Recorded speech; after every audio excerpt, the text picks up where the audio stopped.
Assalamu alaikum warahmatullahi wabarakatuh. Welcome to part two. Now we would discuss some of the philosophies that are used in the nursery methods that are here in the US, specifically for the pre-K students. To say that these can be used in your homeschooling as well. Number one is a Bank Street curriculum or a Bank Street method, which is basically child-centered. One of the things is the Bank Street philosophy, or the Reggio Emilia philosophy, which would be the second one, are always child-centered. They are talking about how to take daily life activities and pique the interest of a child to become lifelong learners. For example, in the Bank Street philosophy, the child is not just learning the alphabets or the letters or the vocabulary words, but they are also learning where is the food coming from, where are the farms, how does the milk come, how is it pasteurized. There is a growth and an expansion in learning, right? And it is something where field trips are encouraged and outdoor nature walks are encouraged. The Reggio Emilia principle also started from the villages across in that area after the Second World War, and they said that we want to base our children's learning on children's interests. So again, this is child-centered.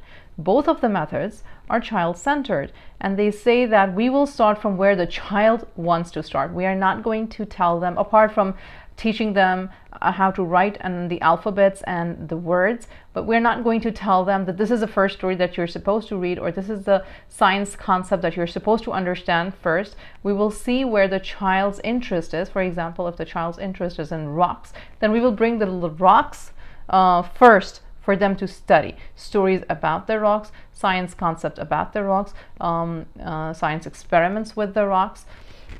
And if the child's interest is in butterflies, or if the child's interest is in airplanes, or if the child's interest, whatever the child's interest is, we would base the whole curriculum, which is outside and inside with the books, and we will help nurture the child at that point. Then there's a third method, which is a high scope method, and this is most commonly used in our preschools, and you might be able to use it as well, because it has 8 main focus points. It's approaching to learning, again, the same concept of where you're teaching them through books, where you're teaching them through play, where you're teaching them through manipulatives, toys, etc.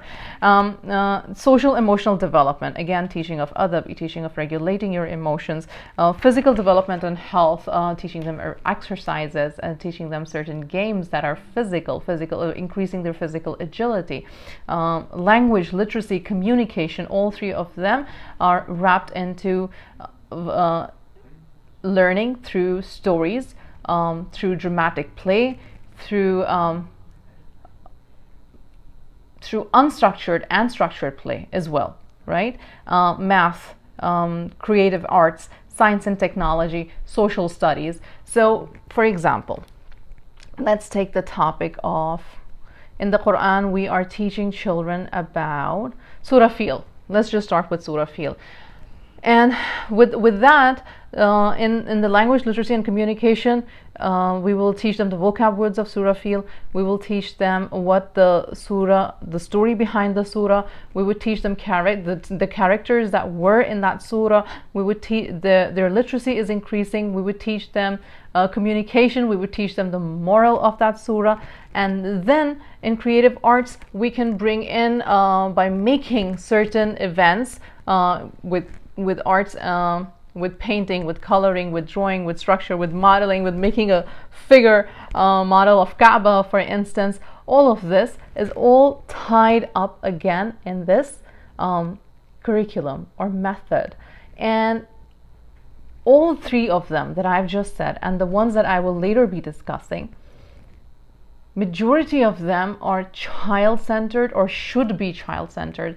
Homeschooling gives us the freedom to help nurture the love of learning according to child's capacity and capability. It does not mean that we stop the child from learning further. It means that if our child at a certain age is above their age level, then we do not restrict them to learning only third grade level material, but we give them fourth grade, fifth grade, whatever it is. And there's no time constriction when it comes to ages and learning. Learning can happen at many ages. For example, if you are a parent that has multiple children in the house and they all are 2 years apart, 3 years apart, 4 years apart, the same structure can go, the same material can be used with differentiation. Differentiation means using certain parts of that same material for each age group, whether it's English, whether it's science, whether it's social studies, etc. So a very short introduction to the 3 methods for the preschoolers, very basic. In the next videos, I will talk about the homeschooling, other philosophies. Very quickly, at the primary level, the children are basically, they should have fun while learning. Their curiosity should be cultivated. It's a time where you can afford to go for walks and for trips and to answer their questions and to help them learn through observation. You can allow them time and space, and you can sit and listen to their stories and write down their stories. When they're narrating, you could actually write down what they're narrating and form them into sentences. So even though that they're not familiar with those words or they're unable to read, they are actually observing how the words are forming and how you're making them into sentences. You can read them out to them. The early math concepts are introduced during that time. Sight words are introduced, recognizing letters and alphabets are introduced, phonics are introduced. Then growing further then in math, after the sorting, shaping, volume, etc., then they come to counting, then they come to simple addition, they come to simple subtraction, they go to grade 1, they go to grade 2, and so the concept basically keeps expanding. They start learning grammar, they start forming short sentences, then they start forming short stories, then they start forming, then they learn the fiction stories, then they learn non-fiction stories, they learn through reading newspapers and reading magazines. You focus on their fluency in reading and in understanding, in critical learning. This goes from second grade, third grade upward. You help them understand how to follow instructions.